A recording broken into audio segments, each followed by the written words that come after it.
자, 우리 늘 하는 대로 우리 심장 그리는 겁니다. 하나님, 나의 심장으로 당신을 사랑합니다. 자, 옆에 보시고요. 눈 마주치시고요. 예수 그리스도의 심장으로 당신을 축복합니다. 자, 반대편 보고요. 예수 그리스도의 심장으로 당신을 축복합니다. 아유, 감사합니다. 여러분, 우리는 예수 믿는 사람들입니다. 신앙이 있는 사람들입니다. 이 신앙이 있는 사람들은 신앙이 있는 표가 납니다.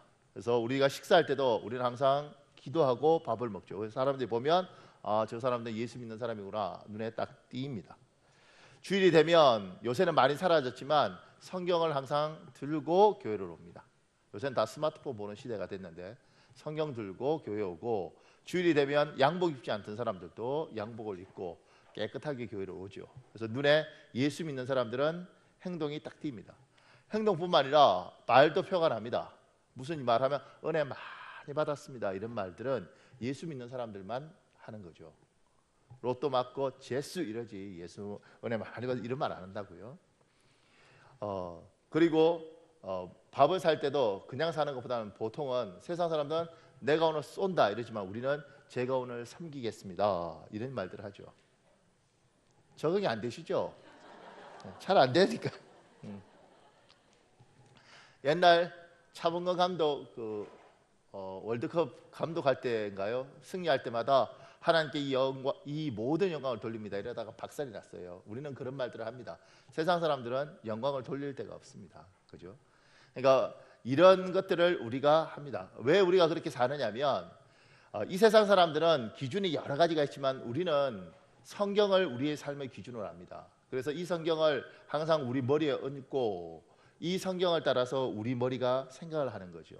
그래서 성경에 하나님께 영광을 돌리라 그래서 영광을 돌리는 것이고, 감사하고 하나님 주신 것에 감사하라 해서 식사하기 전에 감사를 합니다. 그러니까 성경이 우리의 기준인 거예요. 근데 이 성경에서 언어에 대한 중요성을 굉장히 많이 말을 하는데, 세상은 언어가 중요하다는 것은, 혀가 입술이 중요하다는 것은 정보와 정보를 주고받는 겁니다. 근데 우리는 정보와 정보를 주고받는 정도가 아니라고 생각을 하는 거예요. 그래서 지금 오늘 야고보서 3장 8절에 이렇게 되어 있습니다. 혀는 능히 길들일 사람이 없나니 쉬지 않은 악이요 죽이는 독이 가득하다 이렇게 말을 해요. 혀는 길들이기가 굉장히 어렵습니다. 제가 이렇게 적었습니다. 혀는 길들이기가 어렵지만 길들여야 합니다. 왜냐하면 혀에는 하나님이 권세를 부여했기 때문입니다. 우리 잠언 18장 21절에 있습니다. 여러분이 읽겠습니다. 여러분하고 제가 같이 읽겠습니다. 시작. 죽고 사는 것이 혀의 권세에 달렸나니 혀를 쓰기 좋아하는 자는 그 열매를 먹으리라. 혀에 권세가 있답니다. 혀가 세도가예요. 혀가 권력을 가지고 있습니다. 이 혀에 의해서, 이 언어에 의해서 한 사람의 운명이 좌지우지 될 수도 있습니다.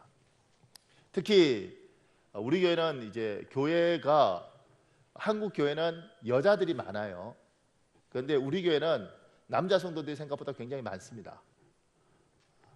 그런데 특히 하나님께서 이 혀의 권세를 부모들에게 주셨는데, 집안에는 가장들이 있습니다. 그죠? 그 가장들에게 하나님이 더 많이 주셨다고 우리는 믿습니다. 성경 그렇게 이야기합니다. 그러니까 부모에게 권세가 있는데, 그냥 말이 아니에요. 이야기 아니에요. 부모에게 권세가 있는데 그 중에서 가장에게 하나님이, 이것도 누가 목사님 남녀 차별하십니까? 아니요, 나는 우리 마누라가 날 버리는 순간 목사에서 잘려요.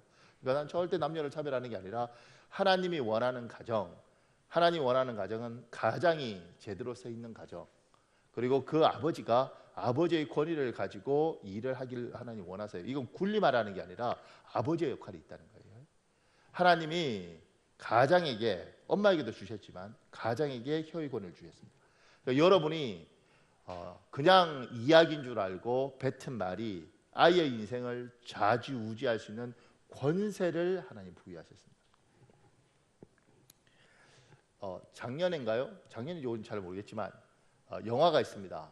그 영화 제목이 국제시장입니다. 보셨습니까? 워낙 성경과 기도에 좋은 영화를 우리가 보나요?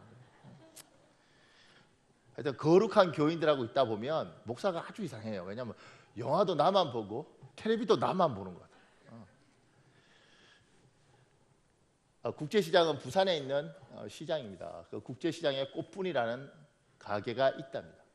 그 이야기를 이제 이 영화가 하는 거예요. 1950년 12월 23일이라 그래요. 1사후퇴라는 것이 생기면서 함흥 부두에서 이제 사람들이 철수합니다. 14,000명이 남쪽으로 내려오는데 그때 이제 덕순의 집안 이야기를 다룹니다. 이제 덕수가 장남인 거예요. 그리고 밑으로 동생이 3명이 있고, 그런데 아들은 괜찮은데 여기 이 집안 재밌어요. 둘째는 막순이, 셋째는 뭐 끝순이 뭐 이래요. 여자애들이 참 막순이는 마지막에 딸이다 이렇게 막순이인데 하나 더 나니까 네가 끝이다 그래서 끝순이 뭐 이런 것 같아요. 그래서 애들이 태어나고 그 다음에 이제 부모 이렇게 해서 피난을 갑니다. 피난을 가는데 이 피난 가면서 이제 함흥부두에서 배를 타고 이제 떠나는 거죠. 남쪽으로 내려가야 되는데 그 떠날 때 아버지가 이제 이 아들이 덕수한테 이 막순이를 맡깁니다. 동생 잘 챙겨라. 그래서 그 덕수한테 아들한테 장남한테 막순을 맡기고 여기는 뭐 아들 이쪽은 끝순이 이렇게 해서 이제 배를 타는데 큰 배예요. 이 배에 둘이가 엄마 아빠 들어가고 이제 덕수가 동생을 업고 가다가 덕수는 배를 타면서 동생이 누가 잡아당기는 바람에 떨어집니다. 그래서 아버지한테 동생을 잃어버렸다 그러니까 아버지가 자기가 동생 찾으러 가겠다고 딸 찾으러 가겠다고 그러면서 내려가면서 이 덕수를 자꾸 이야기합니다. 아빠가 없으면 이제부터 네가 가장이다. 그리고 내려가요. 그러니까 이 아이가 아버지가 한 말, 아빠가 없으면 이제부터 네가 가장이다. 엄마, 동생 잘 보살펴야 된다. 이 십자가를 지고 평생을 사는 겁니다. 아빠가 없으니까.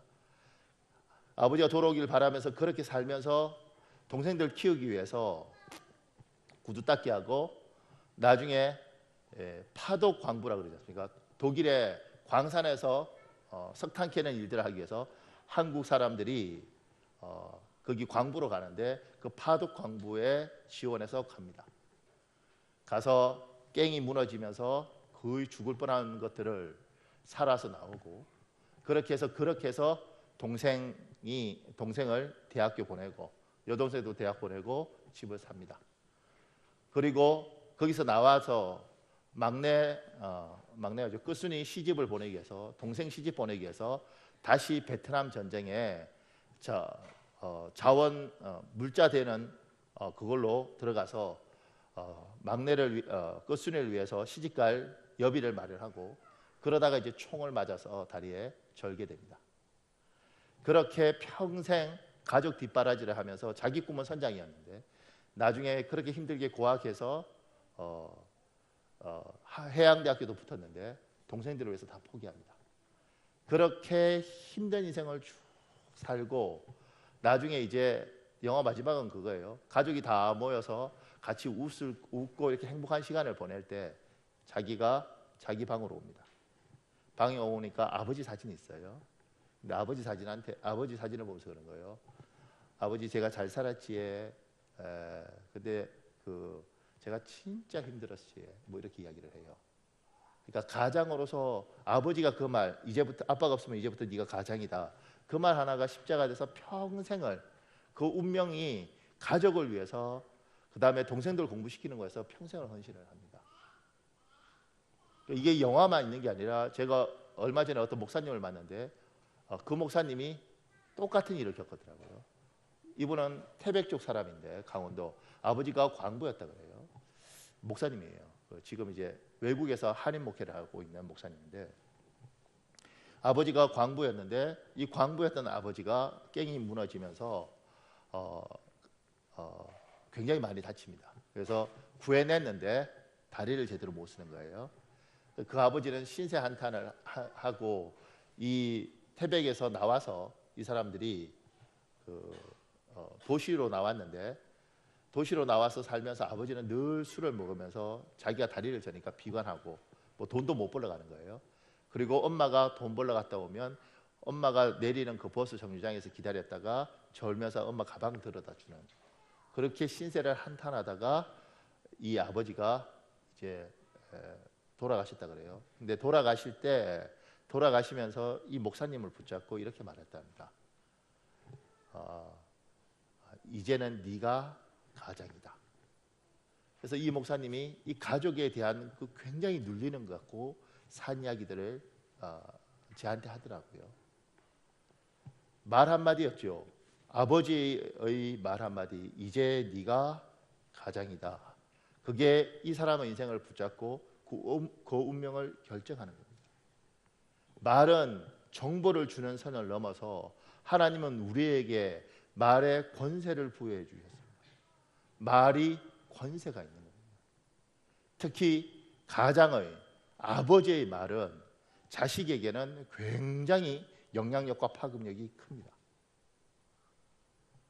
여러분이 우리 교회에 있는 남자들이 자녀들한테 뱉는 모든 말들은 반드시 정수기가 필터링을 해서 우리에게 괜찮은 물을 공급하듯이 반드시 필터링을 해야 됩니다.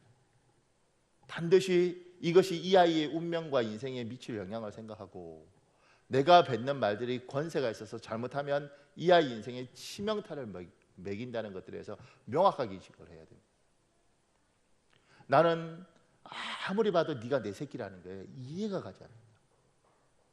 그 말이 아이한테는 정말 그냥 홧김에 확 뱉은 말이지만 아이한테는 굉장히 깊은 상처로 들어갈 수 있습니다.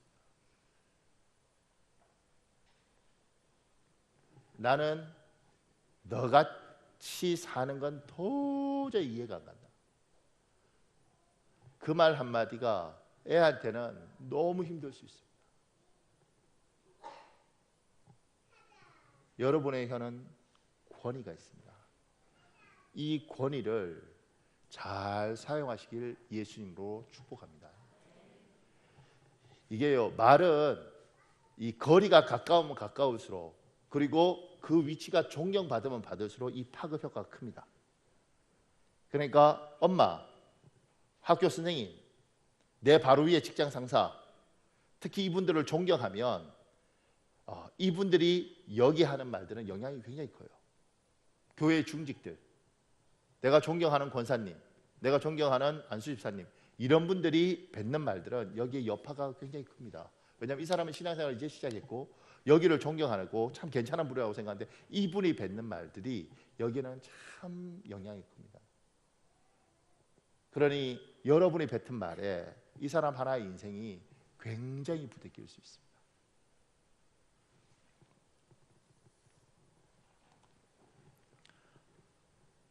하나님의 사람들은 세상 사람들과 달리 하나님께서 얘야 죽고 사는 것이 너희 혀의 권세에 있다.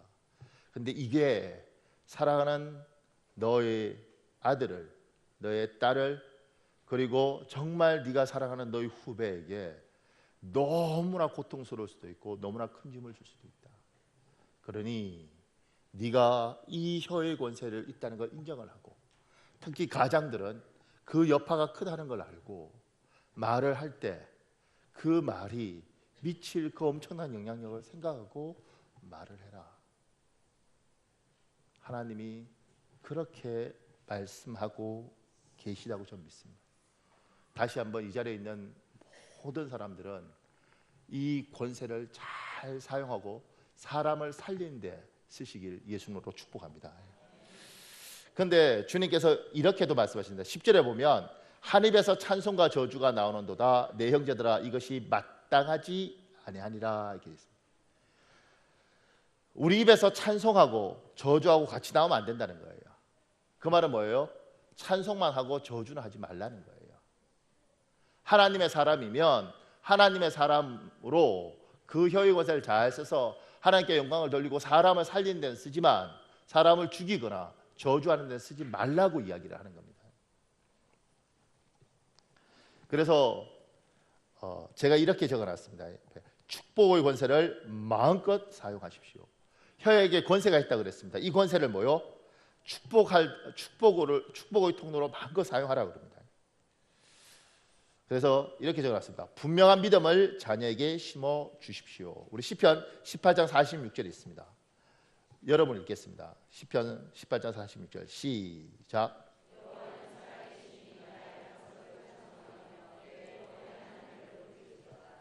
여호와는 살아 계시니. 우리는 하나님이 살아 계신다고 분명히 믿는 사람들입니다. 아멘. 여러분, 하나님이 살아 계십니다. 이 살아 계신 하나님을 사랑하는 자녀들에게, 사랑하는 내 사랑하는 사람에게 반드시 이 하나님의 살아 계심을 인식시키고 각인시켜야 돼요. 저는요, 나이가 들면 들수록 하나님을 믿지 않고 사는 사람들에 대해서 놀랍니다. 여러분이 안 놀라는 거 보니까 내가 놀라겠습니다. 제가요 20살이나 뭐 이때는 뭐든지 할 수 있을 것 같았어요. 지금도 안 잊혀지는 게, 우리 때는 대학에 들어가서 그 대학에서 시험을 치고 그리고 합격자 발표가 나는 것들을 기다렸다가 합격자 발표가 나면 그리고는 그걸 가지고 내려갔어요. 그러니까 그 대학 가서 시험을 치는 거였거든요. 제가 촌놈이니까 서울 와서 대학에서 시험을 칠 때 생전 20살 때 생전 처음 대학이라는 걸 가본 거죠. 20살 19살 때 12월 달에 생전 처음 대학이라는 걸 가봤고, 서울에 있는 대학을 가서 시험을 치고 그리고 무섭더라고요. 근데 한 며칠인지 잘 모르겠는데 한 보름인가 있다가 합격을 발표를 나고 합격증을 들고 서울에서 울산 고속버스 터미널에 가는 동안 5시간 걸렸는데 5시간, 4시간 한 40분 이렇게 가서 이제 울산을 들어가니까 갑자기요, 야, 내가 서울 가서 붙었다. 내가 이제 뭐든지 할 수 있을 것 같다. 이렇게 생각했어요. 왜 그렇게 생각한 줄 아세요? 무식하니까 그런 거예요. 세상이 얼마나 무서운지 모르니까 만나는 야 이렇게 했다. 시간이 가면 갈수록 세상이 너무 거대하고요. 야, 이게 감당이 안 되는구나. 살아가는 게 정말 무섭구나. 이런 생각들을 저는 살면 살수록 더 합니다. 얼마 전에 제가 서울에 미국에서 커피 브레이크라는 그걸 강의하는 사모님이 있는데 제 대학 동기였어요. 미국에서 와서 강의하면서 저보고 와서 꼭 이걸 강의를 좀 들었으면 좋겠다. 그래서 제가 갔습니다. 가서 이제 강의 3시간 듣고 이야기하고, 그리고 을지로에서 여기 영통까지 오는데 지하철 타는 게 이렇게 갈아타고 이게 답답하니까 버스를 tas어요. 한 번에 오는 게 있더라고요. 버스 타고 그 버스가 고속도로를 통해서 오더라고요. 중간쯤 이렇게 앉아서 그냥 이 생각 저 생각하고 이렇게 오고 있는데 좀 저녁이었어요. 근데 갑자기 차가 뻑 이러더니 막 흔들리는 거예요, 이렇게. 그래서 교통사고인가? 그리고는 이제 이렇게 하더니만 차가 이렇게 세웠어요. 한참 가서 이렇게 보니까 앞에 유리창이 이렇게 깨져 있더라고요. 저도 몸이 이렇게 움직였었거든요. 그래서 사람들이 야, 돌이 튀었나? 조금만 차고 부딪혔나? 이러고 이렇게 했어요. 그래서 그런가? 왜냐 앞에 유리가 깨졌는데 운전사 쪽 있는 쪽으로 유리가 깨졌고, 그리고는 이제 확 깨지는 게 아니니까요. 대형 버스니까. 그래서 이러고 이제 좀 있다가 시동 걸고 차가 힘들어하더니만 저쪽으로 되더라고요. 그래서 무슨 일이지? 이렇게 했어요. 그러니까 한참 운전사가 왔다 갔다 하더니만 저기 다른 차 왔다고 저 차에 다 옮겨 타라 그러더라고요. 그래서 이제 옮겨 타려고 이제 중간쯤 있으니까 사람들 내렸을 때 내려서 이렇게 보니까 사람들이 다 이렇게 서서 웅성웅성거리고 이렇게 보고 이러더라고요. 무슨 일인지 잘 모르는 거예요. 저도 무슨 일인지 잘 모르겠더라고요. 몸이 이렇게 흔들려서 부딪혔나 이렇게 생각했어요. 그리고 이제 사람들이 벗어오니까 타고 이렇게 가더라고요. 근데 이제 운전수가 이렇게 있고 그 옆에 꼭 그런 사람도 있잖아요. 막 묻고 말이서 궁금하면 못 찾는 사람 있잖아요. 좀 이상하잖아.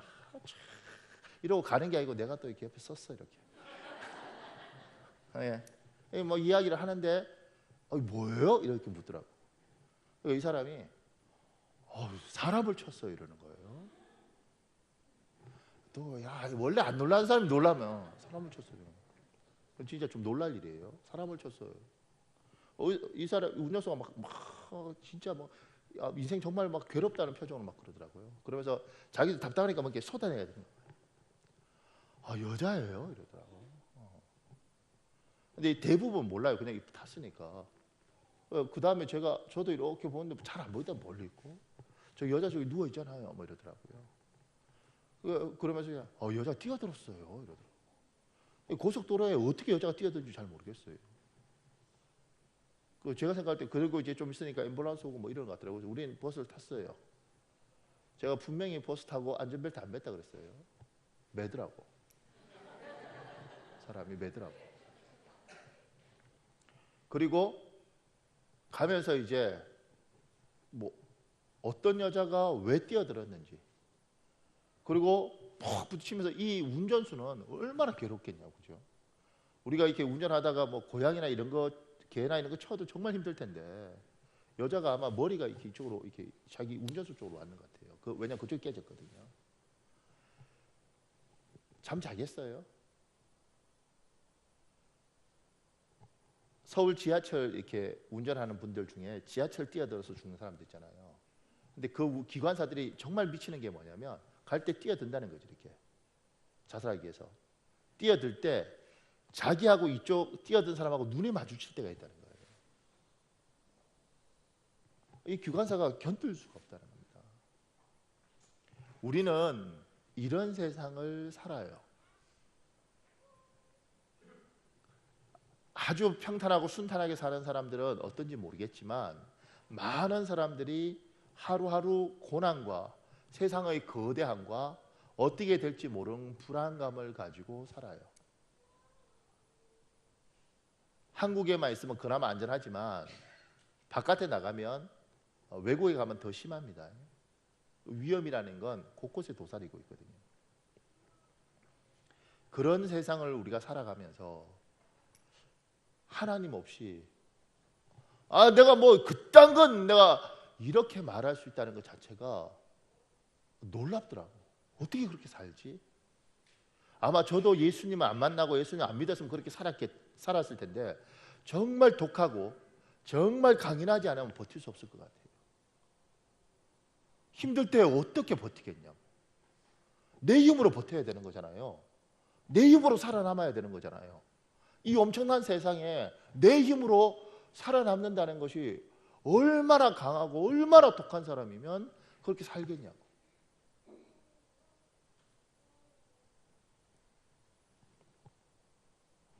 그래서 여러분의 자녀에게 유산을 물려주는 거 좋죠. 근데 제가 가만히 생각해 보니까 유산 별로 못 물려줄 것 같아요. 왜냐하면 요새 다 100세 산다 그러잖아요. 우리가 100살이면 애가 몇? 70이야.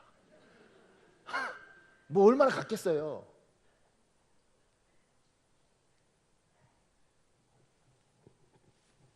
이 아이에게 특히 우리의 자녀들에게 애야 아빠가 너를 얼마나 지켜줄지 엄마가 너를 얼마나 지켜줄지는 모르겠지만 애야 하나님을 꼭 믿어라.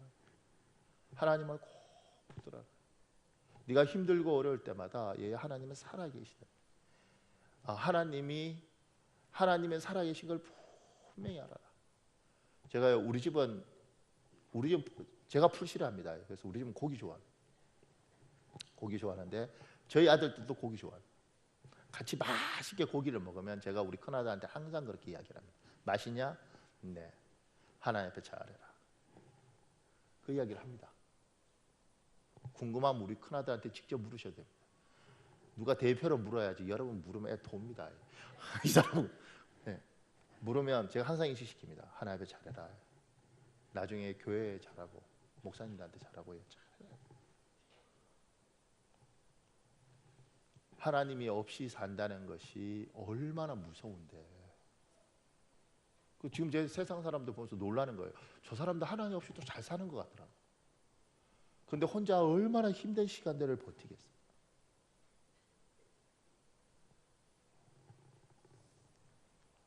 그래서 여호수아는 이렇게 말한 겁니다. 우리 여호수아서 24장 15절 같이 읽겠습니다. 여호수아서 24장 15절 시작. 만일 여러분이 여호와를 섬기고 싶지 않으면 여러분의 조상이 메소포타미아에서 섬기던 신이든 현재 여러분이 사는 땅의 아모리 사람이 섬기던 신이든 여러분이 섬길 신을 오늘 택하십시오. 나와 내 가족은 여호와를 섬기겠습니다. 아멘. 여호수아는 결정하는 겁니다. 얘야, 우리는 꼭 하나님을 섬겨야 된다. 너희 하나님 붙들고 살아야 된다. 하나님 붙들고 살아야지 이 땅을 살지 네 힘으로, 네 깡으로 너의 어떤 재질로 살 수 없단다. 20살 때 버틸 수 있지, 30살 때 버틸 수 있죠. 왜냐하면 세상이 뭔지 모르고. 그런데 40살이 되고 50살이 되고 60살이 되면 세상이 점점 무서워지는 거죠. 내 힘은 점점 약해지고. 그러니까 아이에게 얘야, 하나님은 하나님 살아계시다. 하나님 살아계시다. 너는 하나님을 믿어라. 그걸 뭐요? 여러분의 혀의 권세를 가지고 각인을 시키는 거예요. 그러니까 수학해라, 영어해라 이런 말들 좀 아끼고. 왜냐하면 그런 말들이 진짜 중요한 말들을 잔소리처럼 들리게 할 테니까 참고 꼭 해야 될 말. 얘야, 하나님 살아계시다. 너는 꼭 하나님을 섬겨야 되고 우리 집안에 하나님을 떠나서 살 수 없단다. 너는 꼭 하나님 붙들고 살아라.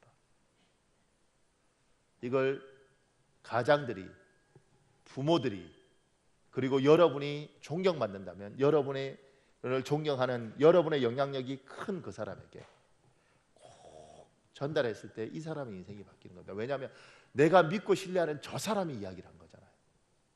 내 아버지가 이야기한 거잖아요. 평생 나를 위하여 수고한 내 어머니가 이야기한 거잖아요. 이 권세를 여러분의 자녀에게 하나님이 살아계시는데 각인시키는 데 쓰시길 예수님으로 축복합니다. 또 하나요. 하나님의 도우심에 대하여 분명히 심어주십시오. 제가 이렇게 적어놨습니다. 우리 마태복음 11장 28절에 있습니다. 여러분 읽으십시오. 시작.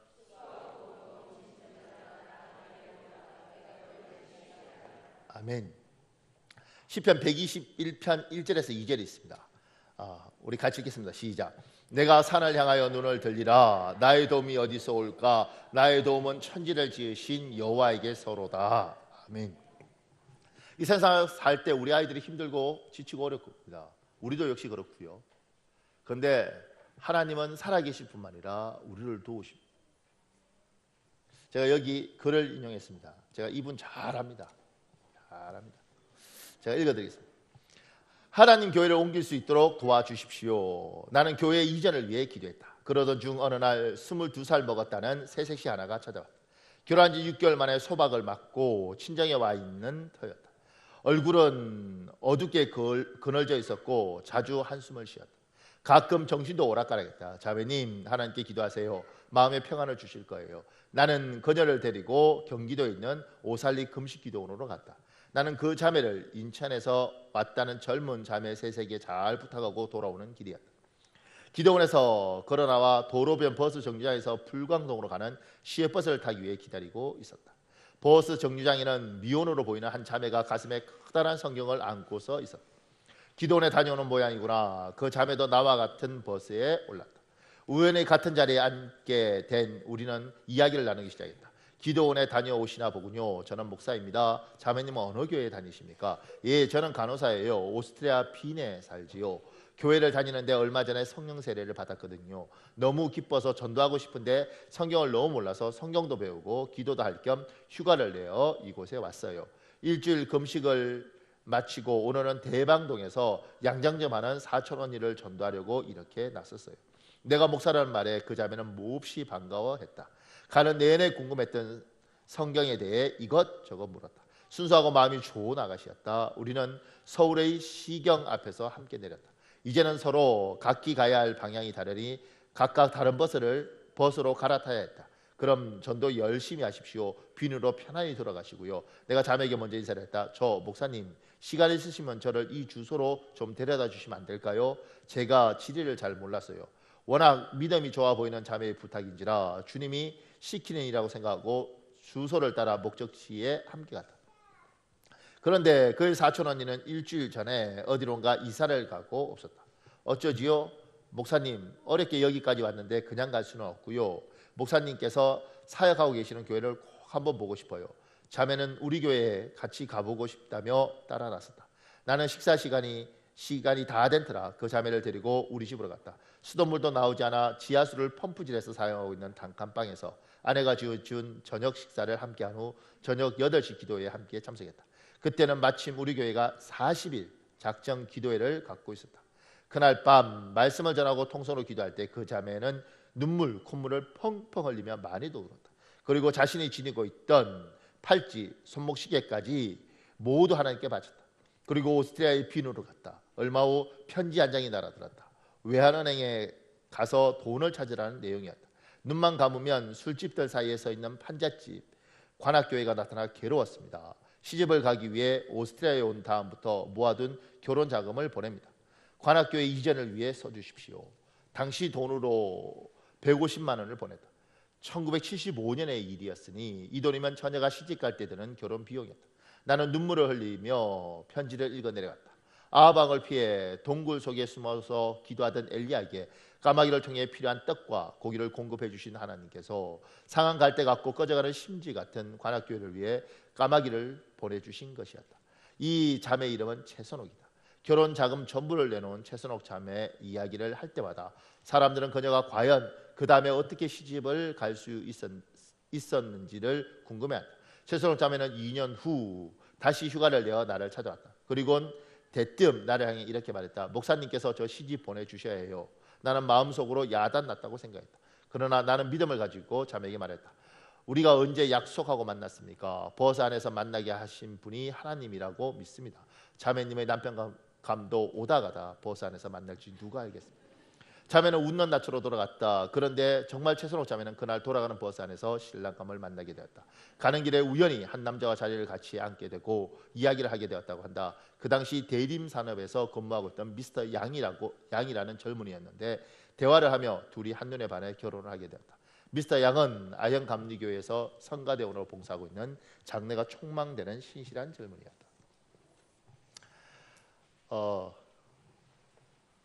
제가 이 교회도 잘 알고 이분도 잘 압니다. 아주 그냥 엄청 사랑합니다. 이분 생각할 때마다 막 사랑합니다. 이분 이제 한 숟갈 하시거든요. 한 숟갈 하시는데 그럼에도 불구하고 하나님 많이 사랑하십니다. 그리고 하나님께서 힘들고 어려운 것들을 도우는 경험들을 이분이 많이 했습니다. 지금 이거 굉장히 우연 같지만 하나님 인도함이 있었습니다. 재밌습니다. 교회에서 보니까 어느 날 청소하는 아줌마가죠. 집사님인데 화장실 청소를 하시는 거예요, 여자분이. 제가 물었습니다. 집사님 화장실 청소 하시네요. 왜 화장실 청소를 하세요? 이러니까 그거보다 교회에 왜 왔는지 물어보세요. 그러면 왜 우리 관악교회에 오셨습니까? 그러니까 이분이 뭐라고 이야기하시냐면 꿈에 하나님이 이 교회 가라 그러고 왔다는 거예요. 신기하죠? 그래서 하나님께서 여기를 청소했으면 좋겠다. 그래서 자원으로 늘 화장실 청소를 하는 분이 계셨어요. 제가 그때 알았어요. 하나님 꿈에 나타나서 이 교회 가라. 이렇게도 하는구나. 왜 그랬을까요? 하도 우리가 전도를 안 하니까. 회개는 안 하고 날 째려보면 어떡해. 그 다음에 이 교회가 불이 났었거든요. 홀라당 탔어요. 그런데 전날이 목요일날 불이 나고 수요일날 설교였는데 설교 제목은 뭐냐면 불같은 시험이 와도 불같은 시험이 와도 승리해야 됩니다. 그리고 불이 홀라탔어요. 그러니까 그러니까 목사님이 뭐라 그러겠어요? 이길 수밖에 없잖아요. 이 집이 아들 둘, 딸 하나인데 아들, 딸, 아들 이렇게 있어요. 근데 이 둘째가 딸이거든요. 둘째 딸이 태어날 때 기가 이쪽이 기가 이게 거의 없어요. 그러니까 반밖에 없는 거죠, 여자애가. 그래서 머리를 이렇게 기르고 다녔을 때하고 그래요. 왜냐하면 제가 전도사로 갔을 때는 그 자매가 그런 거 못 봤어요. 그냥 이야기만 들었어요. 그러니까 기가 요만큼 없는 거예요. 태어날 때. 여자애가 얼마나 그렇게 했어요. 그래서 이 목사님이 늘 기를 만지면서 계속 기도했어요. 근데 어느 날 정말 그 꽃잎이 쫙 피는 것처럼 어느 날 기가 쫙 피더니만 정상적인 상태로 쫙 돌아온 거예요. 이게 재밌다니까요. 그러니까 이런 일들을 여기는 많습니다. 이런 일들이 이렇게 많아요. 근데 이제 뭐 처음에 제가 전도사 갈 때 그런 교회인 줄 알았나요? 전도사로 딱 갔는데 이 교회가 이게 노래를 찬양을 하고 있더라고요. 박수 치면서. 뭐 박수 치고 찬양할 수 있죠. 근데 제가 이걸 1998년도에 전도사로 갔으니까 그때 갔을 때 이거 듣는데 막 미치는 줄 알았어요. 제 때는 그래도 이렇게 이렇게 지성인들이라고 생각을 했는데 찬양 이상해. 찬양이 박수 치면서 불러요. 이런 거예요. 반드시 내가 너를 축복하리라. 반드시 내가 너를 들었으리라. 쑥스러우니까. 천지는 변해도 나의 약속은 영원히 변치 않으리. 두려워 말라. 강하고 담대하라. 낙심하며 실망치 말라. 잠깐 박수 치면 끝까지 불러야 되나? 근데 하여튼 이런 거예요. 근데 이걸 박수 치면서 막 이게 뭐 내 소원 이루는 이런데 굉장히 싫더라고요. 왜냐하면 뽕짝 비슷하게 부르는데 교회가 우리 교회도 뭐 별로 거룩해 보이진 않지만 교회가 좀 거룩한 것도 있고 뭐 찬양이 뭐 좀 그래야 되는데 막 이렇게 부르는데 노래도 굉장히 기복적이잖아요. 반드시 내가 너를 내가 굉장히 싫었어요. 근데 여기가 이걸 부르는 건 이 봉천동에 있거든요. 굉장히 힘든 사람들이 하나님 앞에 기도하면서 하나님이 때마다 고비마다 이렇게 돕는 걸 경험했어요. 그리고 그걸 돕는 걸 경험한 사람들이 이 찬양을 부르면서 하나님이 도우심을 아니까 확신하고 불렀던 거예요. 저는 부를 이유가 없었어요. 왜냐하면 난 먹고 살만 했어요. 저는 전도사 가기 전까지는 그래도 괜찮은 인생이었어요. 전도사 가서 인생이 힘든 거지. 그 전까지는 좋은 부모 만나서 괜찮았어요. 그런데 가서 막 이거 부를 때 이해가 안 가더라고요. 뭐 저러나. 그런데요, 하나님께서 제가 사람이 덜 됐으니까 인간 만들기 위해서 이제 훈련시키는 거죠. 이 나라 저 나라 뭐 아니면 정말 배고프고 힘들게 어느 날 너무 힘들고 그러니까 이거 부르고 있다. 반드시 내가 너를 부르고 있다. 왜냐하면 너무 힘들어.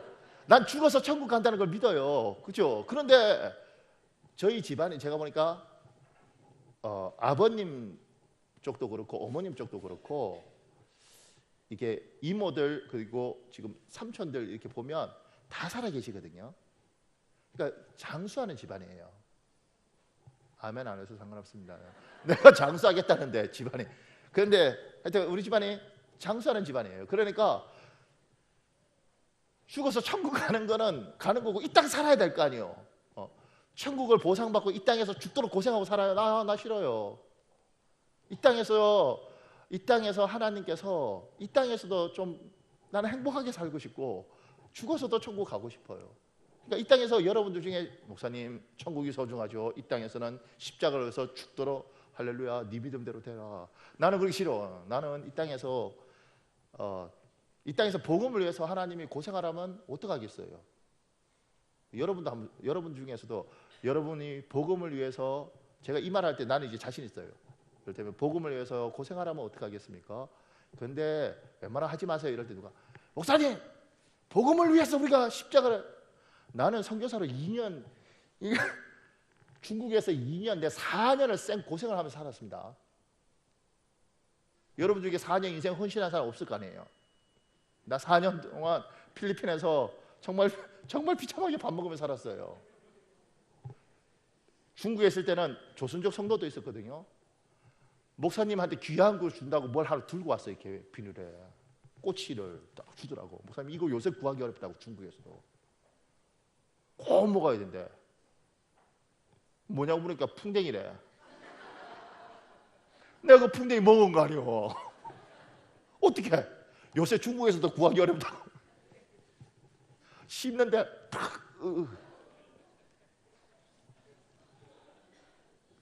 그러니까 죄송하지만 미안하지만 죄송합니다. 용서하고 덤비지 마세요. 나도 고생 많이 한 사람입니다.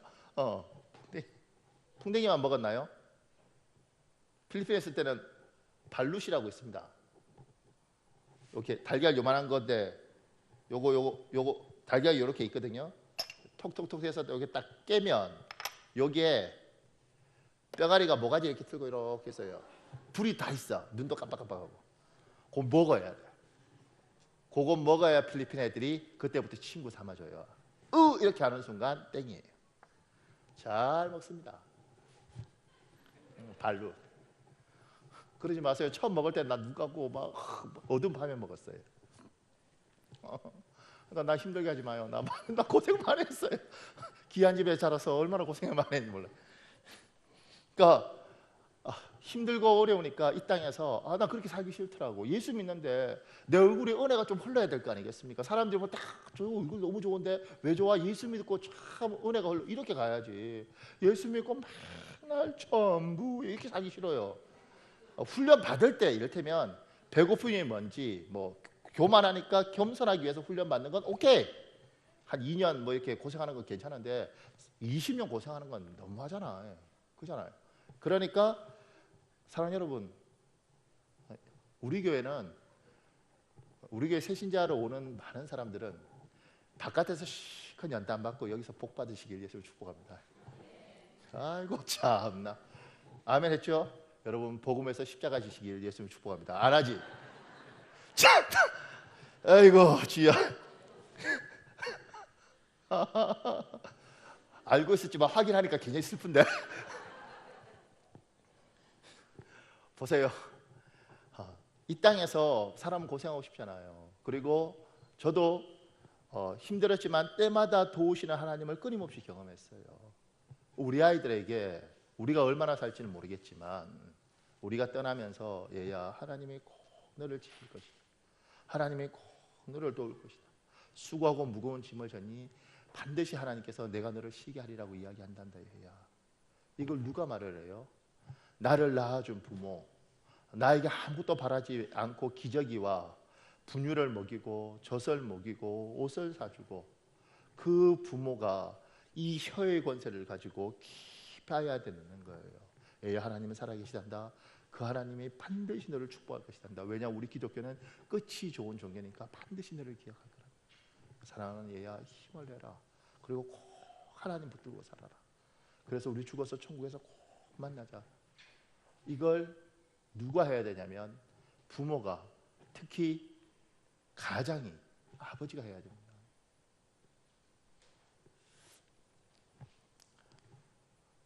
여러분에게 주신 권세를 사랑하는 자녀들에게 그리고 나를 존경하고 따르는 사람들에게 예수 그리스도를 전가하고 하나님의 살아계심을 전가하고 하나님을 붙드는 인생으로 만드는데 쓰임 받으시길 예수님으로 축복합니다.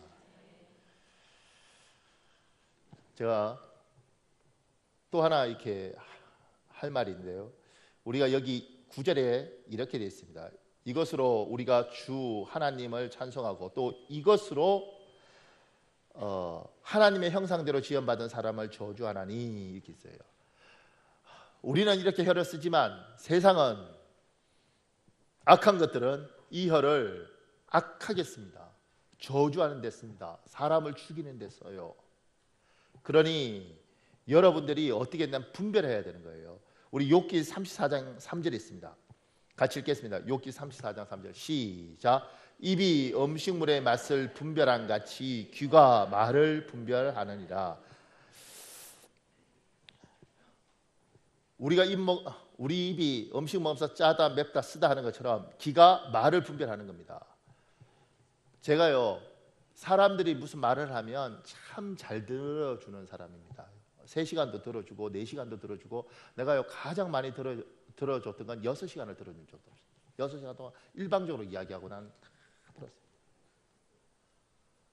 12시 반인가 들어갔는데 나오니까 6시 반이었어요. 겨울에 바깥에 눈이 내려서 하더라고요. 제가 정말 잘 들어주는 사람입니다.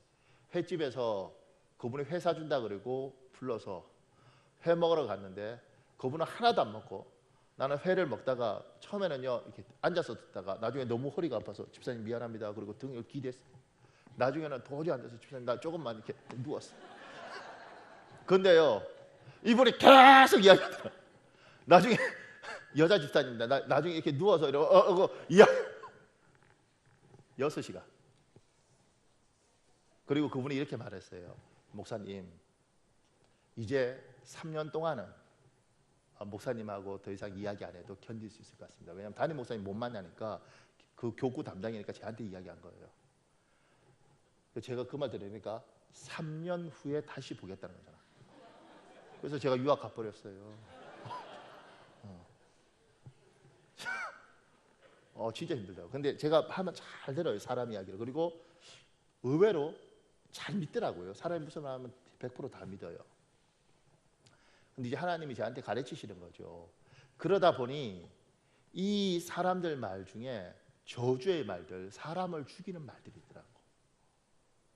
잘못된 말을 분별해서 컷을 지켜야 되는데 이게 잘 안 됐던 거예요. 제가 그냥 여러분 봐요. 사고 중에 사람을 망가뜨리는 것 중에 이런 게 있습니다. 나쁜 놈들이 더 잘 산다. Yes, no. 많은 사람이 이렇게 생각합니다. 나쁜 놈들 산다? 왜냐하면 계속 들었거든요. 그런 것 같아요.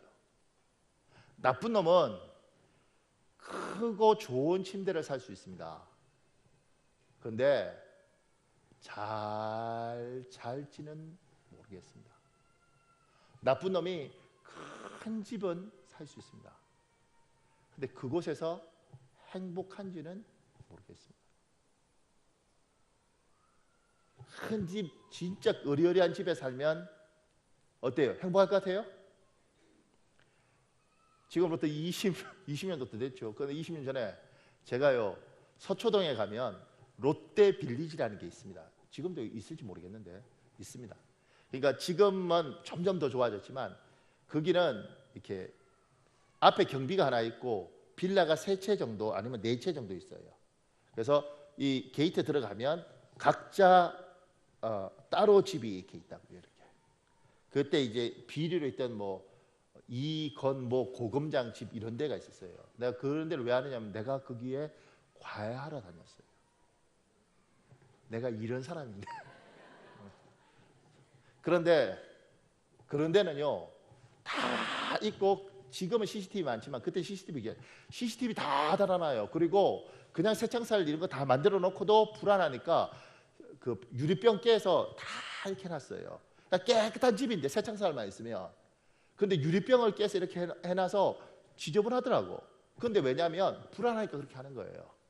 기본적으로 개도 한 2마리 있다고. 진짜 무서운 게. 그러니까 들어갈 때 나갈 때 정말 불안한 거예요. 지금처럼 시큐리티 이것들이 그렇게 보편화되어 있지 않을 시대에 경비 두고 시큐리티 두고 그리고 그렇게 해요.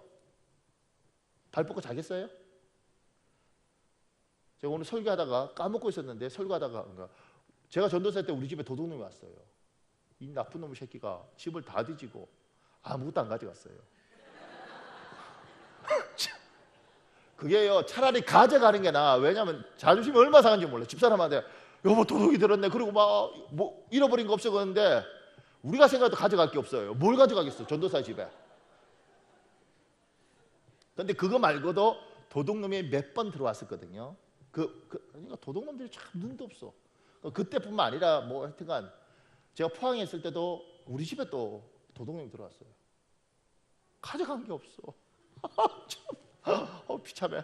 하여튼 그러니까 들어와서 그러니까 나중에는 어떻게 되냐면 발 뻗고 잘 수 있는 거예요. 어차피 가져갈 거 없는데 지그들끼리도 네트워크가 있을 거 아니에요. 쟤는 불쌍하다 얘야. 도둑질하러 가면 도와줄지도 몰라. 그래 가지마 이렇게 되겠지. 많은 걸 가지고 있을 수는 있어도 행복하지 않을 수 있고 불안에 떨 수 있습니다.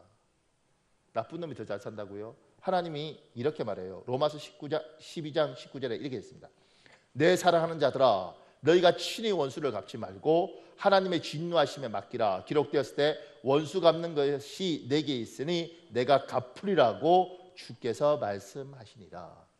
하나님 원수 갚아 주신다고 이야기했고요. 우리 보고 원수 갚지 말래요. 그러니까 한 대 맞으면 발 뻗고 그냥 자라는 거예요. 누가 갚아요? 하나님 갚아요. 어떻게 갚아요? 하나님의 방법으로 갚습니다. 우리 눈에 그들이 멀쩡해서 보여서 그렇지 않습니다. 그리고 우리 하나님 무섭습니다. 사랑의 하나님, 자비의 하나님 이런 이야기 하지만 여러분도 아버지잖아요. 집에서 자식 대할 때 하고 바깥에서 뭐 살아남기 위해서 하는 거하고 다른 것처럼 하나님도 우리한테 하나님으로 아버지로 계셔서 그렇지 하나님의 심판은 준엄합니다. 죽습니다. 그러니까 나쁜 놈이 더 잘 산다? 아니요. 나쁜 놈이 큰 집에 살 수 있고 좋은 차 탈 수는 있지만 나쁜 놈이 행복하다? 그렇지는 않습니다. 이런 말도 있어요. 무자식이 상팔자. 제가 신명기 7장 14절 이렇게 되어 있습니다. 한번 우리 읽어볼래요? 세 번째 시작. 당신들은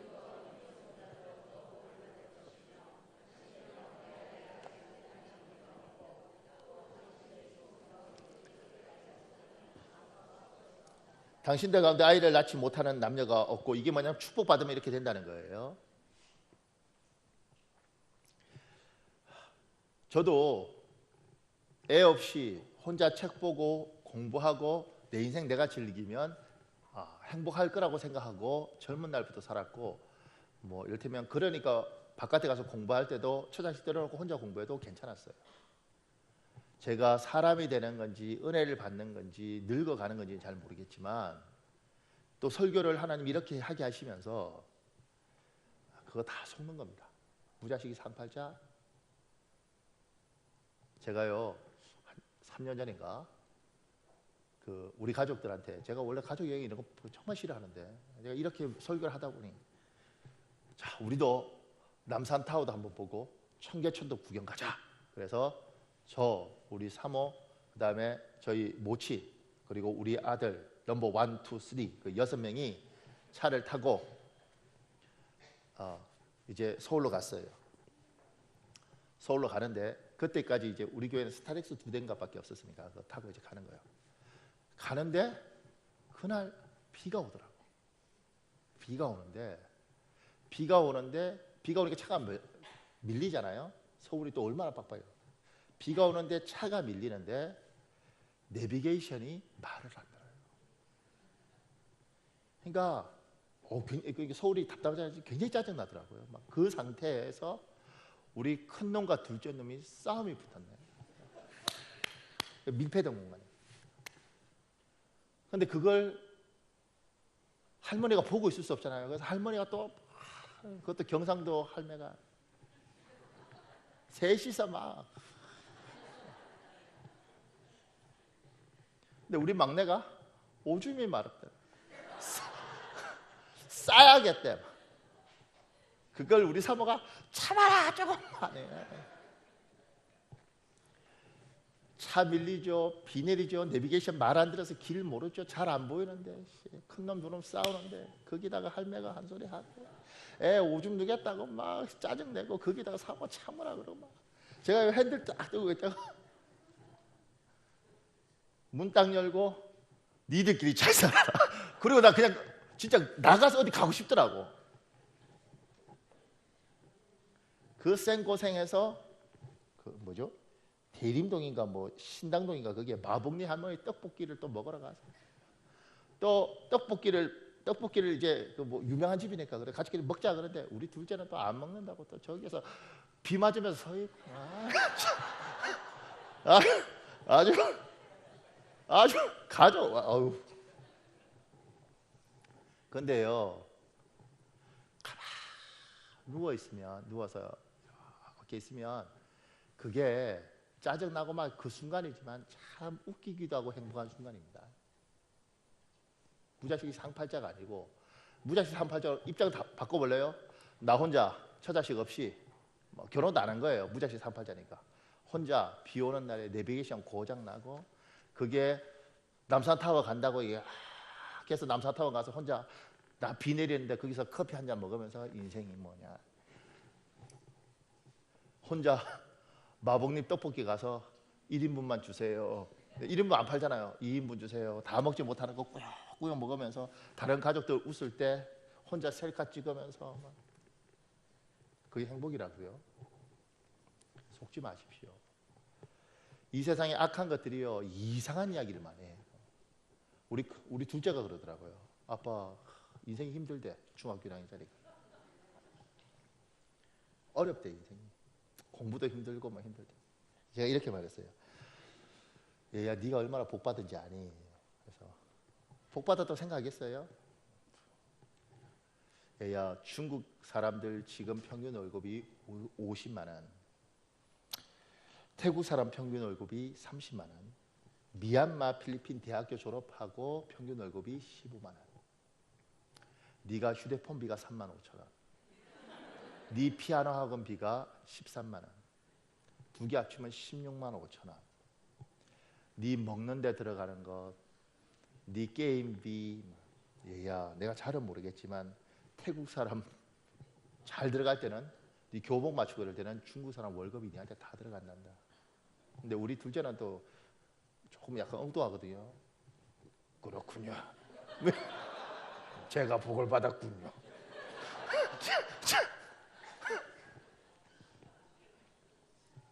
애들도 힘들다, 피곤하다, 어렵다, 뭐 이런 나라가 다 있냐? 그렇지 않습니다. 영적으로 이야기할 때 이런 말을 해요.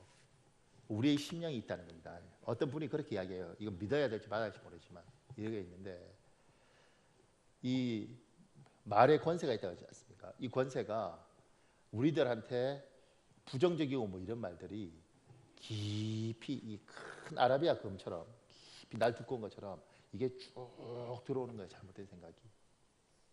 특히 얘야, 너는 안 될 거야. 너는 희망이 없어. 요새 젊은 애들은 끝났어. 이런 말들이 툭 들어올 때 심령 깊은 곳으로 푹 들어오는 겁니다. 너희 세대는 정말 불행한 세대야. 푹 들어오는 겁니다. 심지어 시어머니 며느리 사이에 시어머니가 며느리한테 참 네가 우리 집에 오고 난 이후부터 우리 집이 되는 일이 없다. 직장 강사가 참 이번 기수 신입 사원들은 잘 못 뽑은 것 같아. 저것들 다 자를 수도 없고. 그런 상처들을 우리는 가지고 삽니다. 분별이라는 건 뭐냐면 아닌 건 걷어내는 거예요. 제가요 필리핀에서 만났던 목사님 중에 그 사람이 그 말을 하고 이 말을 내가 표현을 하는 것이 맞나 안 맞나 고민을 많이 해요. 강대상에서. 그 사람이 이렇게 말했어요. 목사님, 이 세상엔 세 가지 소리가 있습니다. 그 사람 똑똑한 사람이에요. 첫째, 하나님의 소리가 있습니다. 둘째, 사람 소리가 있습니다. 셋째, 용사고 들으십시오. 그분이 그렇게 해요. 개 소리가 있습니다. 근데요, 그 말을 할 때 사실 제가 마음속에 맞다! 이러고 싶더라고요. 왜냐하면 내가 인격을 가지고 저 사람 이야기를 열심히 들어줬는데 정말 개소리들이 있는 거예요. 사람을 너무 아프게 하고 말도 되지 않는 말로 사람을 너무 힘들게 하는 말들이 있는 거예요. 그걸 열심히 들으면 내가 죽어버리는 겁니다. 말 같지 않은 이야기는 어떻게 해요? 걷어내야죠. 음식 먹어보고 에이 이거 안 먹어야지. 먹으면 어떡해. 아니면 걷어내야 되는 거예요. 여러분한테 왔던 그 많은 저주애들, 당신은 끝난 것 같아요. 더 이상 희망이 없을 것 같아요. 그걸 왜 받아들이냐고. 우리는요, 우리 기본 속성은 안 좋은 걸 받아들이는 속성이 있어요. 애들한테 영어 가르쳐 보십시오. 기억 못해요. 근데 욕 가르쳐 보세요. 다 외운다고. 유치원 애들도 욕을 얼마나 잘 외우는지 몰라요. 영어 단어 안 된다고. 심지어 맞춤법도 안 되는 놈들이 욕은 얼마나 잘 외우는지 몰라요. 한 번 들으면 잊지도 않아요. 이게 우리의 죄성이에요. 우리 안에 있는 악한 것들의 속성이 있는 거예요. 그래서 나쁜 것들이 오면 기꺼이 받아들인다고. 그 저주의 말들을, 그 사람을 미치게 만드는 말들을 기꺼이 받아들여요. 당신 끝났다고, 희망이 없다고, 가라고. 그러면 그게 쫙 들어오는 겁니다. 하나님의 사람들에게 가슴에 의의 흉배, 갑옷을 입으라 그래요. 그런 말들을 쳐내라는 거지. 사람 말 보고 그 말 같지 않은 소리는 그것도 쳐내는 거지. 그런데 이게 안 돼요. 왜냐하면 우리 민족 자체가 부드러운 사람들, 뭘 하면 밀리는 사람들이 많은 거예요. 왜 지금 이렇게 우리나라가 힘드냐, 각박해지냐면 이렇게 참던 민족이 이제 너무 참다 너무 힘드니까 나도 모르게 확 튀어나오는 거예요. 오늘 또 찬송하고 기도할 때 여러분 마음속에 쫙 눌려있는 거 있으면 하나님 앞에, 하나님 내가 이거 이겨야 되는데 이길 힘이 없어요. 난 잘 안 돼요. 하나님, 이 엄청난 금으로 들어와 있는 내 것들을 다 주님 좀 뽑아 주십시오. 그래서 내가 이런 말들을 내가 믿기 싫은데 나는 믿을 수밖에 없도록 자꾸 왜 이걸 받아들이면 안 되는데 하나님 이거 받아들이면 나 죽어요. 그러니까 좀 뽑아주세요. 여러분이 어렸을 때부터 들어왔던 그 많은 저주들을 오늘 이 시간에 주께서 치유하여 주시길 예수님으로 축복합니다. 그리고 다시 기도할 때 아버지들은 그리고 부모들은 엄마들은 반드시 하나님 나에게 효의 권세를 주셔서 내 아이를 마음껏 축복할 수 있고 이 아이에게 신앙을 각인시키고 믿음을 각인시킬 수 있도록 해달라고 이 시간에 우리 찬양하고 10분 정도 통성으로 기도하고 마치겠습니다.